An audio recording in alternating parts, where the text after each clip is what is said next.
Thank you very much. The next speaker, Noureddine, where are you? He's coming up. So the next speaker is Noureddine Melikechi, whose biography is in the program. I encourage you to read it. It's a fascinating biography, a very distinguished scientist. He'll tell us more about his work and the topic of this talk very soon.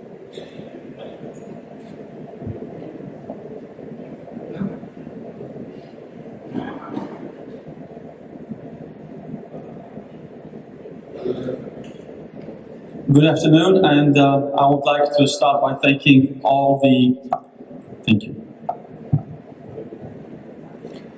thanking the organizers of this brilliant event. Thank you for having me here. It's a wonderful place, and I'm having great fun here and seeing all of you here and meeting some new people. Thank you so much. So what I would like to do today, and I will not take more than 15 minutes, I hope. I would like to do today is talk to you a little bit about some of the work that we're doing and some of the ways we're exploiting light to do some things in our laboratory at Delaware State University. So I think I'm not going to go through this. That's in the materials that you have already. But I just want to say that this work is done through the Optical Science Center of Applied Research at Delaware State University, and it's also as part of the NASA mission to Mars, which I'm a member of. So what I'm going to talk to you about is really two applications of light that I've been working on for the last few years, and they're to some extent distinct, but they come together because of light, and they come together because of spectroscopy. One of them is really space exploration, and in particular exploring what's happening on the planet Mars. So exploring rocks and so forth, rocks and soils, and better understanding the planet Mars. And the second one is really using similar spectroscopies, similar mathematical models to understand also our blood, and from there try to figure out whether there's some fingerprints, some signatures, spectroscopic signatures that will tell us whether a person or whether a mouse has or does not have cancer. I don't focus on a specific cancer. So that's my outline. So, and I will also, as I talk about Mars in the first read, I will say a few words about the next mission to Mars, which is in 2020, due to launch in 2020, which I'm also a member of, and that we're preparing at the moment. So let's start. So first, I would like to tell you briefly, very briefly, what is the scientific goal of the Mars Science Laboratory mission, Curiosity mission. So as you know, this was launched in August 2012, and the basic mission is really to assess, for this mission, is to assess the past and present habitability of the Martian environment. So if those of you who have seen The Martian, I think those are the questions we're trying to answer, and that is Mars a habitable planet, and was it at one point in its past?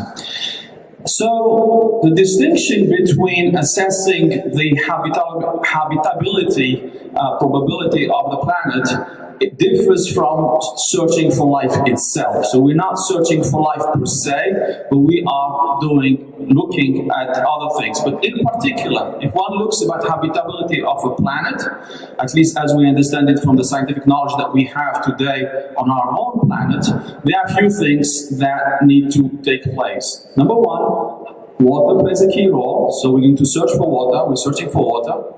Number two, also water formed minerals. We're looking for those. Organic minerals also play a key role in life as we know it. And at the same time, one of the key goals of this mission is to also better understand the environment of the red planet. So to do this, there is a rover, or Curiosity rover. You have a picture of it over there. And the rover essentially has 10 instruments. I'm not going to go, because of time, I'm not going to go through each of the instruments, what it does.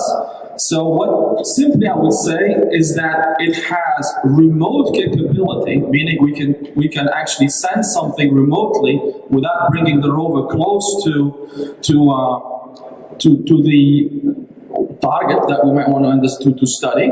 Also, it has contact capability, so you can also do some contact, especially with X-rays, APXS. And also, you can bring materials or source to the rover and do some studies, and do some spectroscopy. So I am involved with one of the 10 instruments, and that's the ChemCam instrument. And that ChemCam instrument is here. So basically, what the ChemCam instrument does, it has two capabilities. One, it is capable of shooting a laser, high power laser, pulse laser, on a rock of interest or soil, and it is capable from there to ablate that, and then what we receive the information from I'll describe that in a second. We receive the information, the light that's emitted by that process, and as a result, then we have some signatures, and we try to understand the rocks and soils and the targets of interest. The second part that it also has a remote micro imager, so it's capable of taking images of the targets we look at. And as I said earlier on, this is a remote instrument, so it can actually shoot at targets that are up to 7 meters away.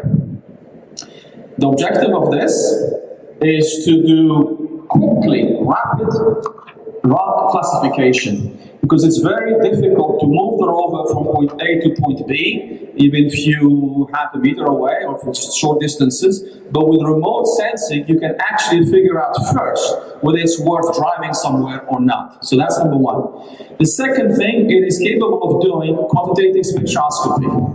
And it's capable also of doing some depth profiling. Instead of just looking at the surface, one can also, with a laser, dig a little bit. Not much, but a little bit. But that little bit plays a very, very important role in understanding what's below the surface of Mars. And as I said, it also can take pictures, context imaging. So, as this is a session on history of optics, I thought I will have to have at least one slide on the history of optics. And as has been said before, Ibn Haytham, as the experts on Ibn Haytham, but one of the things that Ibn Haytham, I think from what I read, the object said is object struck with light can become luminous and radiate secondary light. So that is the principle that we use. Okay, that is the basic principle of the spectroscopy that we use.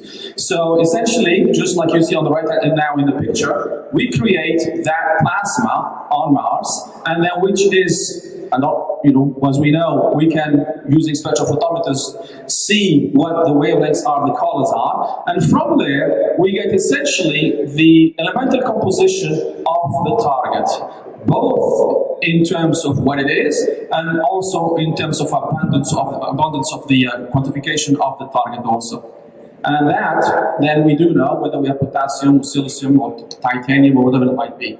So at the end of the day, this is how it works. So we got a laser at 1073 nanometers that shoot at the target, which is not anywhere up to 7 meters, and that target then, that laser ablates through a process called laser-induced breakdown spectroscopy, ablates that target, creates a plasma. As the plasma cools down, within a few microseconds, as the plasma cools down, it emits light, and that light is collected by telescope, which is sent then to 3 spectrophotometers. Again, the principle is what you just see here, but actually the physics that's behind it is the plasma physics of these targets, because what we really see is the plasma, not the targets, and then that interaction between the two plays a critical role.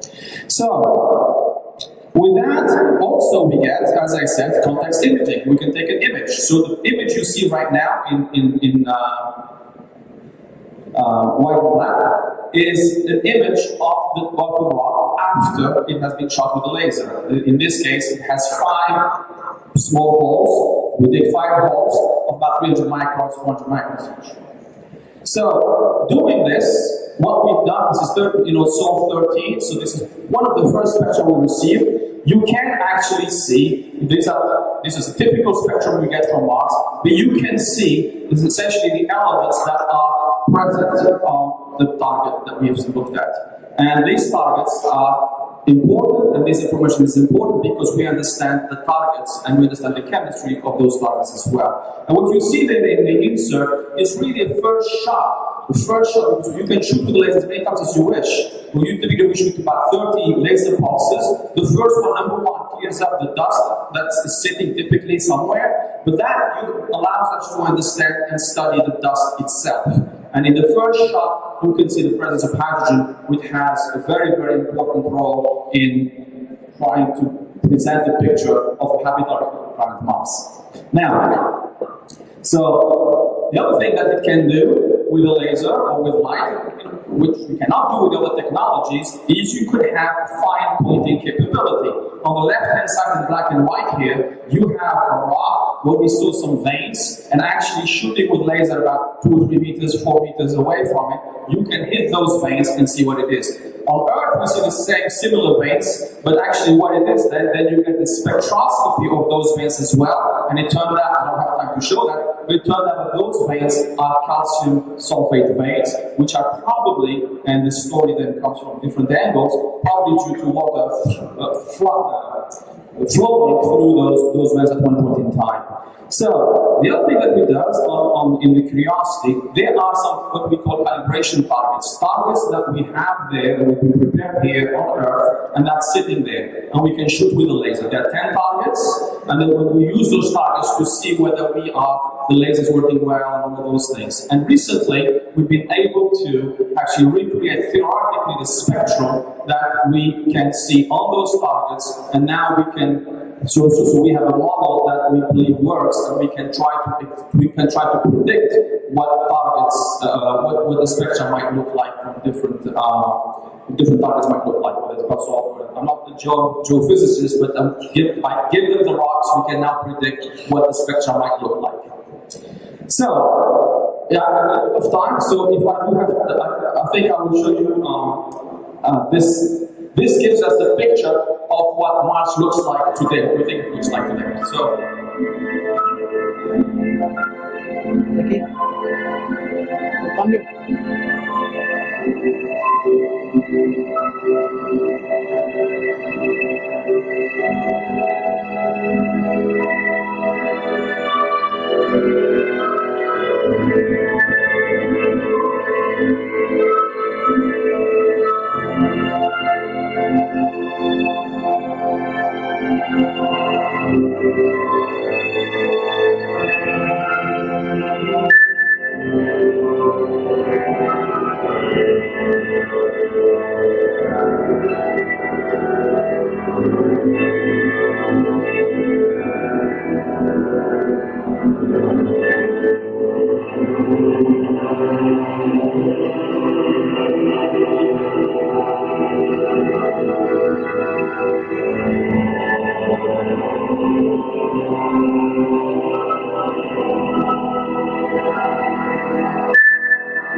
That gives you an idea of what we think Mars looks like, thanks to the data and all the studies we've done so far.